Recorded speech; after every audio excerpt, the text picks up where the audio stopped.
Customer success is when our customers achieve their desired outcome through the use of our product.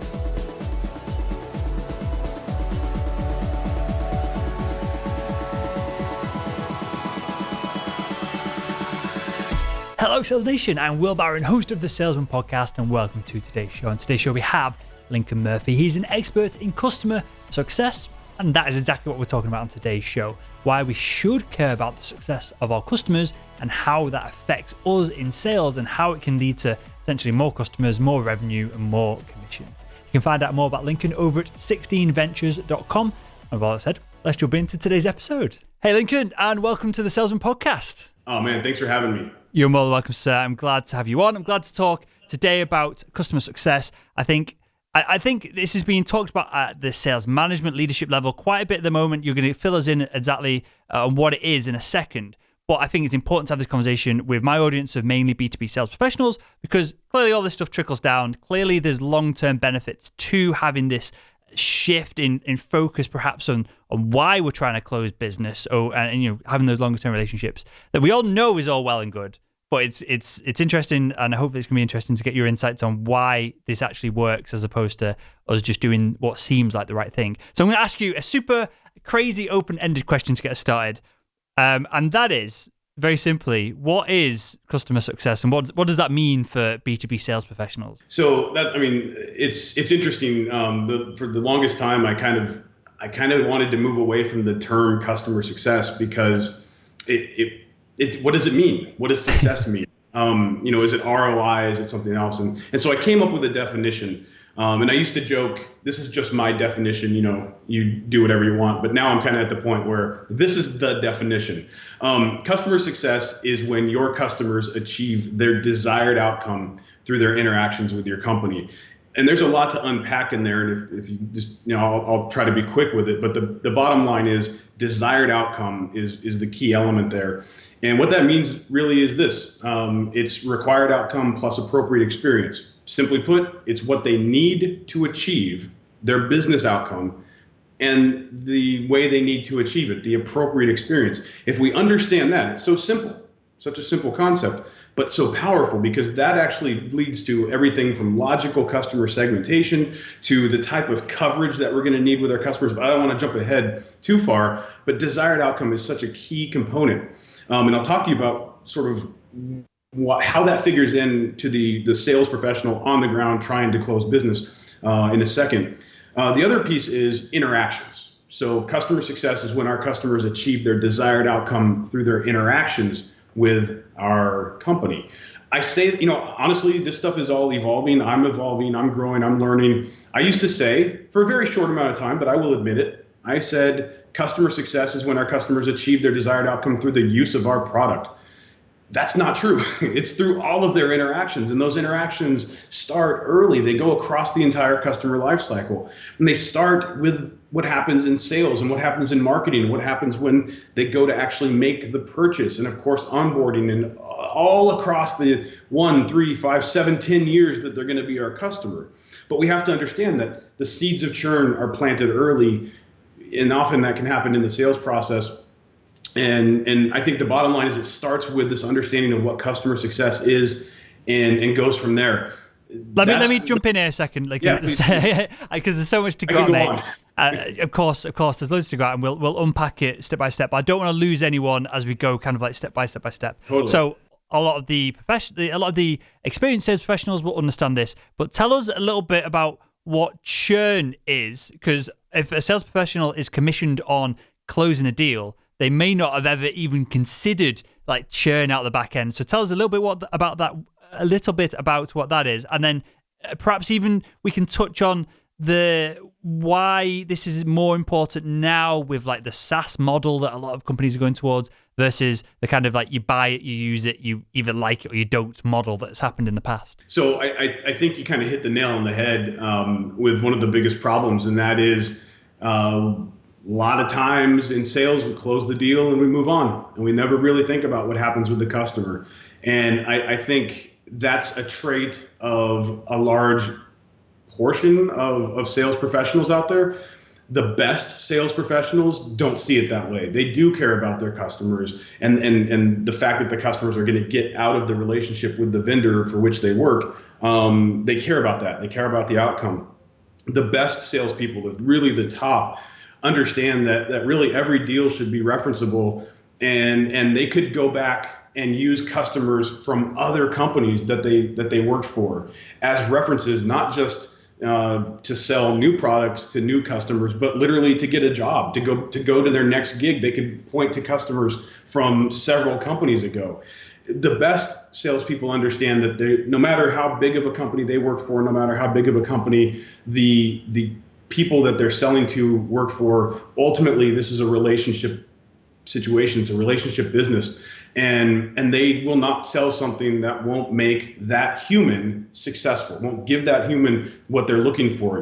Obviously the outcome is for the business, but that human is investing a lot more than just the dollars that they're spending on that transaction. They're investing their time and energy and resources, and they are investing their political and social capital. And the best salespeople understand that, maybe play to that a little bit, of course, but also understand that investment is not made without some deep consideration, and the best salespeople take advantage of that in a good way and make sure that they are helping their customers be as successful as possible at the human level, right? Make sure that those people that they're selling to are really achieving their individual desired outcome. And I think that's a critical element here. So just to kind of actually answer your question on churn. Churn is simply when a customer stops being a customer, whether that means they actively cancel, they call you up, they go to the website, they cancel their subscription, they tell you they're not going to be your customer anymore, or they simply don't renew their contract when the contract comes up for renewal. Those are two things that we would consider churn. And you said, as companies move more towards, let's say, an ongoing relationship, subscription, SaaS, whatever that is, it's easier to know when your customer is no longer a customer because they have to churn, right? They have to actively cancel. But, in a transactional business, all of this still applies. We just don't have the luxury of knowing a customer isn't a customer anymore. I wouldn't go into Starbucks and tell the barista, hey, thanks for this coffee. By the way, this is the last time I'm ever going to do business here. I probably just wouldn't come back. And so it's harder to know when a customer has stopped being your customer, when they've churned in a transactional business. But understanding their desired outcome and making sure you're helping them achieve that is as important in a transactional business as well. So I just want to be really clear on that. So you've done this brilliantly. You've covered two things here that I think, again, I'm going to go over because I don't want to lose anyone on this conversation and this path. You've covered the top end of why churn is important revenue-wise for the corporation, the business that we're working for. But this is brilliant. This could be a title of a book. I don't know whether this is something that you say regularly or you just came up with this on the spot. But you said every deal should be referenceable. This is perhaps just a different way of looking at sales. And I'm half in this boat of this wishy-washy, hippie, beautiful world where all we do is we put together deals over long term and we build these relationships. But I'm also 50% in the boat that we've got to close deals and hustle and get our commissions, because clearly that's why we're here. As long as it's done ethically, of course. So there's the kind of like two balances there. But how you phrase that, every deal should be referenceable. It allows you to have the long-term success of people are happy with you, people make introductions, you get new roles, there's new jobs, there's customers from just word of mouth are going to increase your pipeline and your ability to qualify them and all this good stuff.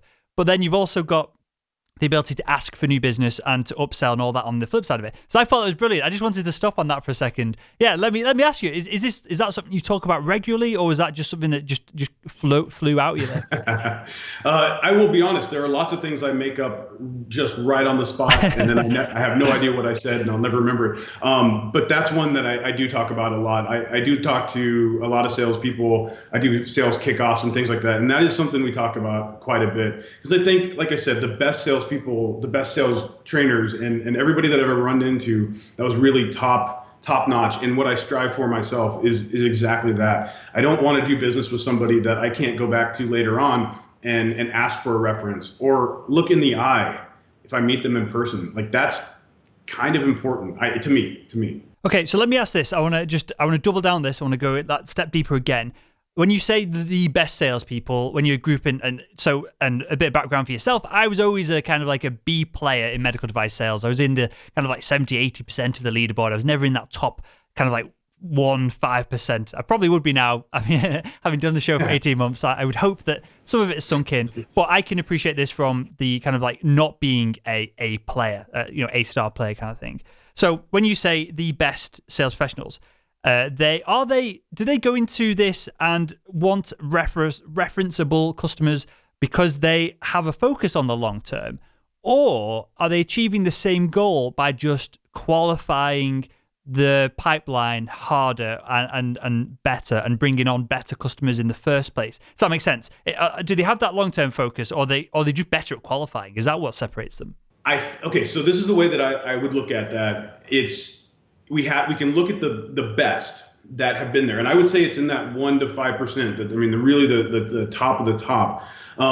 They maybe had, this is just sort of inbuilt for them. It's the way they operate. I don't know that this is something that's heavily taught. It's maybe something that's handed down from generation to generation. It's one of those things. I think it can be taught, and I think that's what we need to look at. Okay, so what are the traits of the top performing professionals out there? And maybe those are the salespeople that say, look, this is my profession. This is what I'm going to do. We have to be honest. A lot of salespeople sort of come from other parts of the business. Maybe they want to make a lot of money. Maybe they just sort of fall out of love with the aspect of business that they've been in, and they want to try something else. Sales is somewhat transient, and there's a lot of people coming and going. But those that have said, this is my profession, this is what I'm gonna do until I retire, and I'd like that to be as early as possible. Those are the people that do look long term, that plan this out as a career, just like any other part of the business, right? Any other career path. And they say, this is how I'm going to do this. I can make a lot of money by going at it this way. And I think we need to look at those and say, okay, so maybe they got there in spite of their efforts. Maybe they just sort of fell into this, but how can we learn from that, take it, operationalize it, and find somebody who's just coming into sales and give them this playbook and let them run with that and make themselves successful, and in the process make their customers successful too. It may not be inbuilt with everybody that comes into sales, but I think it's something that we can train. I don't know if you saw that then, and the people watching this on YouTube versus people who are listening to this on iTunes or Stitcher or wherever they're listening on, they will be able to know this. When you said the word professional then, I literally went, yes, that's it. This is the thing. This is what I've been preaching on the show since we very started, since the very beginning of all this, in that there are, some people fall into sales. Some people, it's great potential money, so I'll jump into it. Some people know that they want to do it. For me, I had a degree in chemistry. Then I knew I wanted to be in the world of business entrepreneurship, so I got into chemical sales, which led to medical device sales, and all kinds of stuff. So I went down a more focused path of knew that I wanted to be in the world of sales. But however you get into it, you've just made a huge differentiator then, which not a lot of the guests that come on the show make. And I think it's so simple. I think there's a huge split. I don't know the percentage of the data of it all. There's a huge split between the people who want to do this forever. And again, you can come on the show and talk about this perhaps in the future of how to plan out a sales career even. That's an awesome episode title. But the people who want to do it professionally and they perhaps want to retire early, they want to have control over the income, they want to have control over field sales, kind of like your day, because that has tangible benefits, whether you've got kids or hobbies, or you just want to double down on certain days and have other things on other days, whatever it is. So I just wanted to kind of touch on those two things. And that's perhaps another conversation in itself. So let's, because this goes so deep with that. So Lincoln, let's bring it back to customer success for a second. Because this is a belief of mine, but as I said, I'm just a sales professional. I'm no expert leader or anything like that. Is there going to be a shift from these super aggressive cold calling, obviously that's a stereotype, kind of aggressive used car dealership kind of sales professional, into the more relationship burst, kind of like empathetic, higher business acumen ability to give insight sales professional? Is that a shift that's going to happen? Because clearly customer success is important to all this, and that ties it all together. But is that a shift that has got to happen for us for businesses to be more customer focused? I think it's a shift that is happening. I think it will have to happen. There's certainly going to be some areas of business, certain markets, certain industries where it's going to maybe be it's going to lag behind other markets, both because of the vendor side, but also the consuming side is just not really pushing for that. I think at some point this will be something that becomes a massive shift in the sales profession across the board. That said, I want to be really clear. I'm all for positive aggressiveness, and this goes back to customer success driven growth and sort of how do you take customer success, which is this, like you kind of referred to in some way, or referred to this way of this kind of hippie way of thinking about, or even fluffy way of thinking about customer success is making customers happy. The reality is, the way that I look at customer success is it's not about happiness. It's not about delight. It's about making sure our customers are successful. So if I have a product that is going to make my customers successful, it's going to help them achieve their desired outcome. If my service is going to help them achieve their desired outcome, I need to do what I can to get my service in front of them. It's just that I need to make sure that they're a good fit. And there's a concept that I came up with called success potential. Real brilliant, right? This stretch here, but it's so simple. But I want to only sign customers with success potential. So I'm going to go through the process of identifying what does a bad fit customer look like and not sell to those customers. And I have 5 different inputs, and you can do a deep dive on this on 16ventures.com. It's all out there. It's free. But success potential has 5 different inputs, everything from technical fit all the way to cultural fit. And we go through this process and we say, what technology do they have to have? What functionality do they have to have? And if they don't have that, if we don't have that functionality, if they're not using this technology, if they don't have this expertise, if we don't have this cultural fit, and if we can't give them the appropriate experience, then they are a bad fit.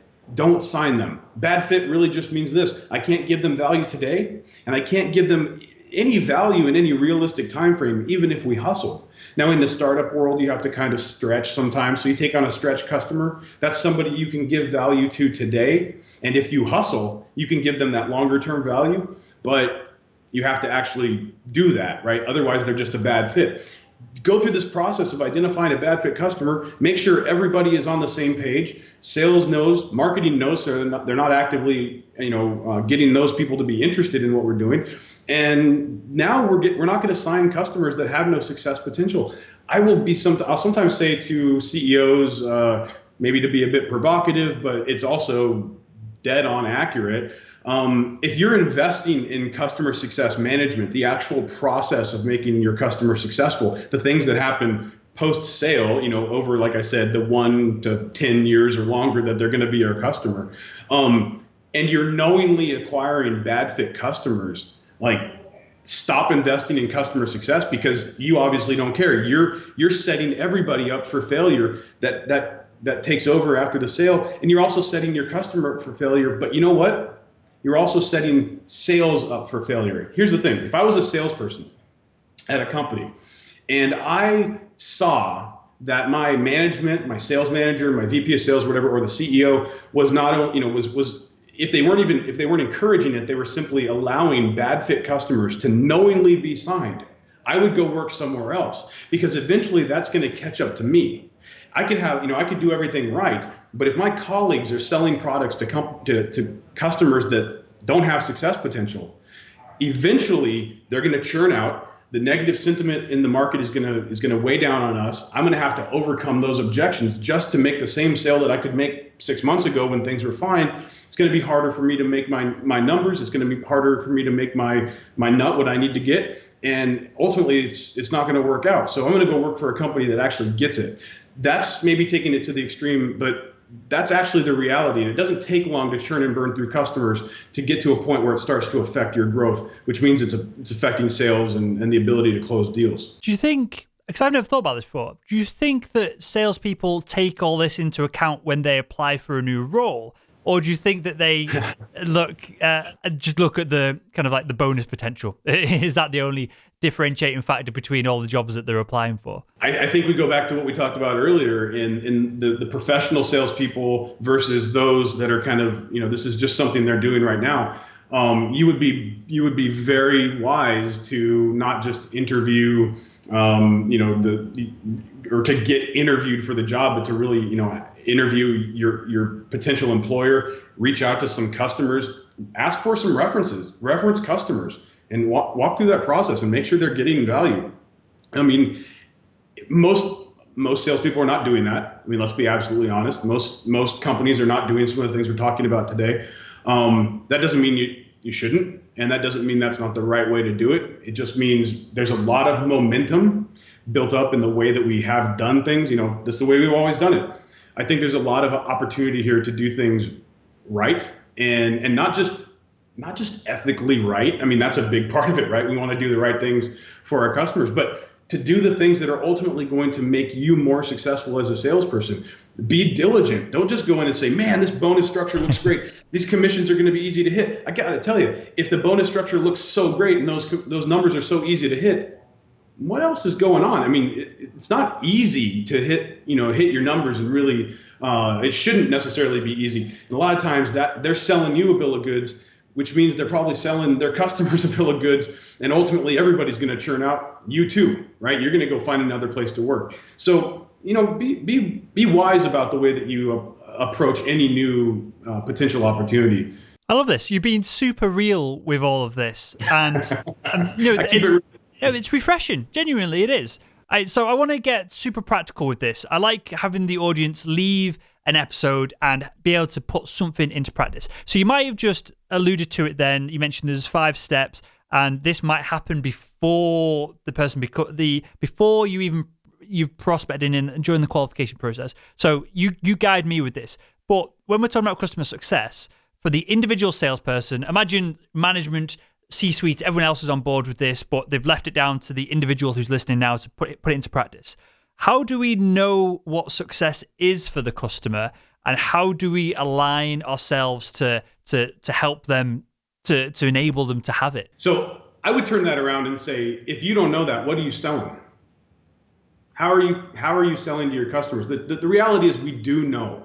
We find this out in discovery. We may not have a way of doing this in a uniform way across each customer. We just say this is the template we're going to use, but we get there. Let me.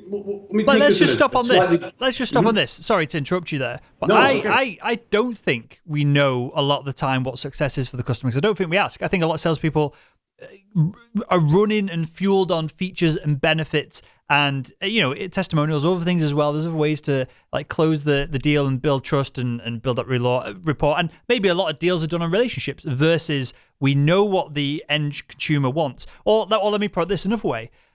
How often is the result of if you've got a CRM and that's what you're selling, for example, it might not always be that the customer just needs a database for their team to work off. There's obviously loads of other successes that are piled on top of that, which are more emotionally charged, which are better sales conversations to have. And maybe we're talking more about sales here than customer success. But how do we uncover the real crux of why the customer potentially wants to work with us? Because I just honestly, I think we can always go a few layers deeper with that, and I don't think we always do. I listen to, and this is what I suggest: record your sales conversations and listen to them. One of the biggest issues in the alignment of sales and customer success management, and I just want to be really clear, what I said, customer success earlier, that's kind of the operating philosophy. It's really why we're in business, is to make sure our customers achieve their desired outcome through all of their interactions with us. Customer success management is the process of moving them in that direction. That's usually what we call the part of the organization that takes over once the customer is closed. Okay. So one of the biggest alignment issues between sales and customer success management is this transfer of discovery. And one of the real problems is what's in our CRM are boxes that you check, right? You go in and you say, here's some, I answered some questions, here's some more customer data. And then, we change the status to closed, and then customer success comes in and finds all those that were changed to closed, and then they take over. The reality is there's probably a lot of other things that you talked about that as soon as you close the deal, you forget about. It's like some people study for a test, right? They cram, they take the test, they forget about everything they learned. We do that with our customers. And so when I say you probably know more about your customers, the reality is you closed that deal because you hit, and you said the word, you hit on an emotional connection with them. You got outside of the features and functionality for a little bit. You got them to buy in. I like to remind people that emotions do play a role, even in a very boring B2B type of sale. We make, the customer, the person knows that I'm going to invest all of this time and money and resources into this product, into this new relationship with this vendor, and it's going to, at least in theory, help me achieve and help the company achieve our business outcome, right? So when you're listening to your customer and you're listening for those things that they're saying that aren't just part of the transaction, but are really the reasons why, it's the required outcome, the thing that they need to achieve. And you listen for the other context clues around how they need to achieve it. And they say, we really like a more hands-on approach with our vendors. And you say, oh, well, we offer full onboarding support and we do implementation. Of course, we also have our full training suite, right? What you just came back with some features and functionality, and maybe you did that just right off the top of your head. What you didn't hear is what they said was their appropriate experience. Record your calls, go back and listen to them. You know more about what's going on with that customer than you probably even think. And so that stuff, if we can take that additional context and transfer that, what I call discovery, transfer that to customer success management. When they take over, they say, these guys want a really high touch experience. They want, training. So we can go into this new relationship with this customer past what I call the WTF moment. That's the moment where they just bought and they're like, how is the vendor going to screw this up? We get past that WTF moment because we can pick the ball up and run with it, maintain that excitement, that emotional buy-in. Then we can actually set the customer up for success. That's where we want to be. And the thing, that's why I push back a little bit on, we don't know our customers, but I will tell you, let me give you a real quick example. I spent a couple years at an enterprise startup. We're selling enterprise deals. And we would have a third party go out and interview any customer that churned, right? Also any deals that we won. By the way, that's a fun little tip. Have a third party go talk to not just the deals that you lose, but the deals that you win to find out the truth. You might think they bought for this reason, but it turns out they bought because you were half the price of the competitor. And then you want to go out and talk to customers or deals that you lost. Well, we started to see that as we invested more and more money into building out the features and functionality, we started to see this other little startup come up and be in all of the deals that we were losing, or at least a lot of the deals. And I'll never forget, it said right there, this other company sells the vision. You guys, us, sell the features and functionality. Now, of course, that other vendor could only sell the vision because they didn't have the features and functionality, but they were able to meet the customer where they are, connect with them on an emotional level, and then take them on that journey. Now, whether they were successful, after they signed, from this perspective, not the point, but we got to remember, the further we go down the path of building out our product and knowing all the technical issues, the further we might get from where our customers are. One more little anecdote. I was talking to a company the other day. This guy told me his salespeople, they come on board, they just crush it for the first month and a half.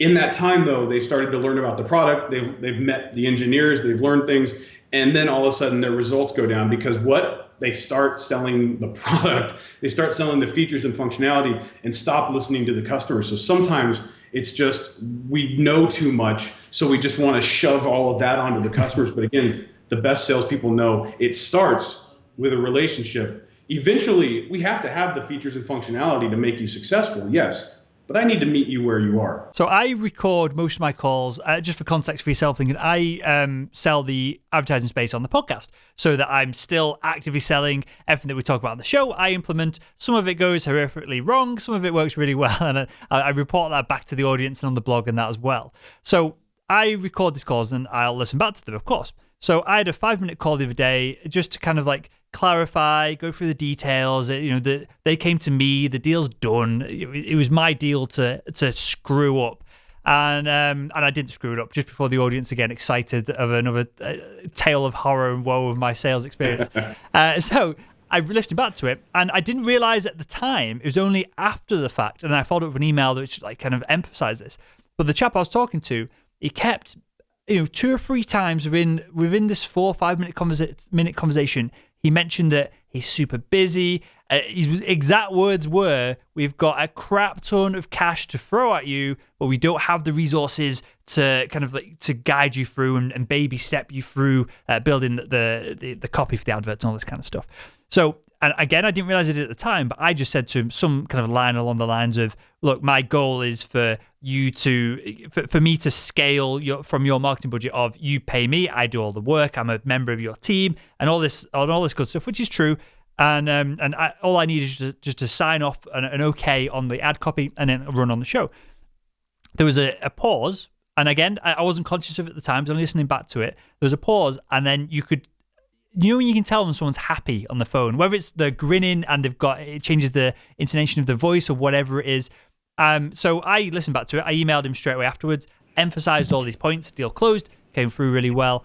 But it was only from listening back to it, and I'm laboring the point here of listening back and recording your calls, of that I had this realization. So is this something that salespeople should be putting into practice regularly, as in every call or every kind of like few calls? Again, how can we get super practical, and how can the audience put this into practice for themselves?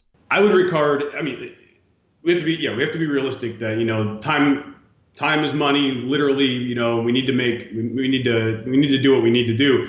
But I think it's super important to always kind of make sure we're always connecting directly with our customers, hitting them with the right message at the right time, meeting them where they are, all of that stuff. So I think it's actually incredibly important to take some time off to review those. So what I tend to do is say at least one a week. If you can't do one a week, if you can't carve out enough time to review a 30-minute call or even an hour call, then you don't really care about this process, and you don't really care to learn, and you don't really care to kind of make sure you're going back and not going off the rails. So I would do one a week. If you need to take that recording, send it off to somebody to get it transcribed. I like rev.com, but whatever, no affiliation. Send that off. 24 hours later, you get a transcript. Read that in your downtime. Read it on if you take public transportation, the train or something, there you go. You can read it. You don't even have to listen to it. Pay a virtual assistant to go through it and pull out the key points. Whatever. Do it once a week. This doesn't have to be something that takes a lot of time and effort and energy, but I would suggest it, because you're going to see things. You're going to realize what you're doing wrong. You're going to see what you do right.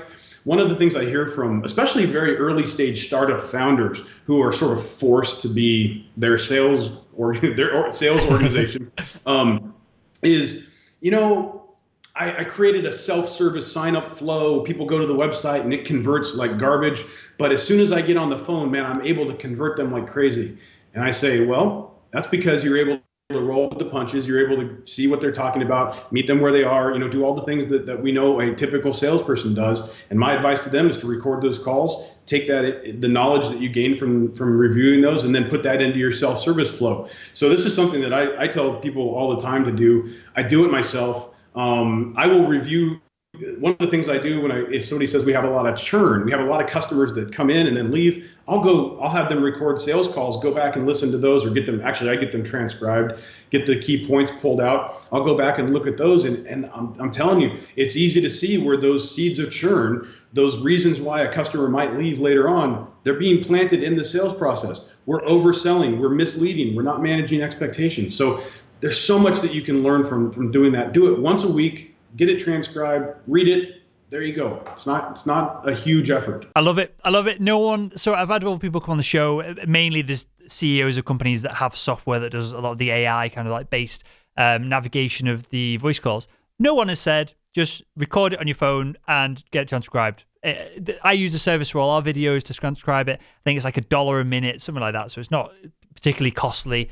If you're only doing 2 or 3 recordings a week or whatever it is with your calls, that is brilliant. And it almost gives you, it's not quite content. I don't see how you could share it with anyone else externally, but internally, you could almost build like documentation of what great sales calls are. And this leads to, a sales training position within your company, other side steps within the company itself. It could lead you to become the senior salesperson within your kind of group. There's loads of opportunities for growth within an organization through taking that extra step. And what everything will come back to on every point that you've mentioned here all comes back to the sales professional versus the dude or the dudette who has just fell into it, doing it for 6 months, a year. And then a lot of the time they find themselves still doing it 6 years later. And so they should have all invested in this right at the very outset of it. And with that, Lincoln, mate, I could talk to you. You have to come back on the show for sure. We're going to mention the Rev Summit in a minute, and we're going to hopefully get an interview in the diary to do a live interview, in-person interview there as well. So we'll come on to that in a second, but I've got a couple of questions to ask everyone that comes on the show. First one is, what is one book other than your own, a book or a resource that you'd recommend to the Salesman Podcast audience? The book that changed my life. So not just professionally, but just as a human, is Influence by Robert Cialdini. It's the Principles of Persuasion. You've probably heard of it. You've probably seen a lot of people talk about it. A lot of people talk about it and they don't know what they're talking about. I suggest you actually read the book. It goes into all the different ways that we're persuaded to do things, and it is either a sad look at how our brains work or just a really interesting look at how we might be able to manipulate people, I guess, depending upon your point of view. The main thing is it goes into why things like social proof are really important. It goes into things like why liking is so important, like why we want to legitimately like someone that we're going to be going into business with, why that really helps. It's an amazing book. There's actually a follow-on book to that called Persuasion, which was released, I think, just late last year, maybe even early this year. I can't remember. I got it. I pre-ordered it, so I got it as soon as it came out. There's even a seventh principle of persuasion that he introduces in that book. Influence was written in the 80s. He's updated it over the years. I actually went out to Phoenix, Arizona, and spent some time with Dr. Cialdini because it was such a pivotal moment in my life when I read that book. I spend a lot more time reading books on how the human mind works than I do on the latest tips and tricks and gimmicks and hacks, because those things change. Sales methodologies change. Humans, our brains or our understanding of our brains are a little bit slower to evolve. And so I tend to stick to things like that. Really fantastic book, fantastic body of work by the Influence at Work people, Dr. Robert Cialdini. Amazing. Awesome. We'll link to that in the show notes to this episode over at salesmanpodcast.com. And with that, Lincoln, mate, I've got one final question to ask everyone that comes on the show. And that is, if you could go back in time and speak to your younger self, what would be the one piece of advice you'd give him to help him become better at selling? The number one thing would be, so I would try to fit in two things real quick. And one of those would be understand that we're all people and we all have our own motivations for doing things, and try to understand what's going on in their world and where we, or I in this case, fit in. That's number one. The other thing is success potential. Just figure out what's going on, what is required for a customer to actually have the potential to be successful with you. Because that's long-term, that's selling to people that can't be successful is just not a viable long-term strategy. You want to make sure you're bringing in customers no matter what you're selling, whether it was when I was way long time ago knocking on doors, selling satellite dishes door to door, to people that already had satellite dishes. Like, don't do that. That's a waste of time.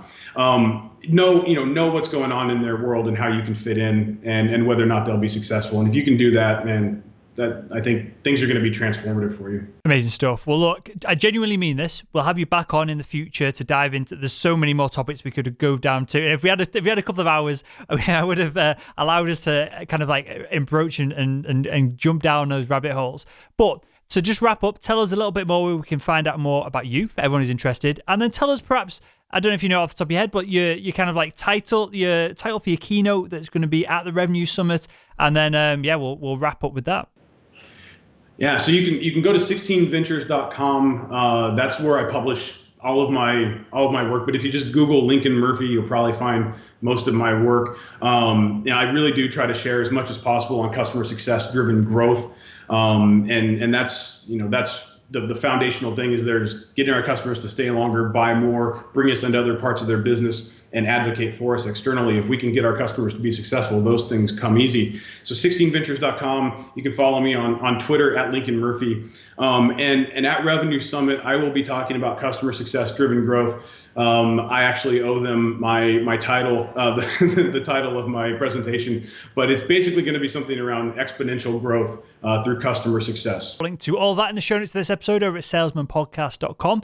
And with that, Lincoln, mate, I genuinely enjoyed this conversation. I genuinely enjoy your insight. I like the way everything tied back to this idea of becoming, and I talk about it all the time on the show, and I'm glad you agree with this clearly, becoming a sales professional and doing this as a career as opposed to half-arsing it. So I appreciate that, mate. And I want to thank you for joining us on the Salesman Podcast. Absolutely.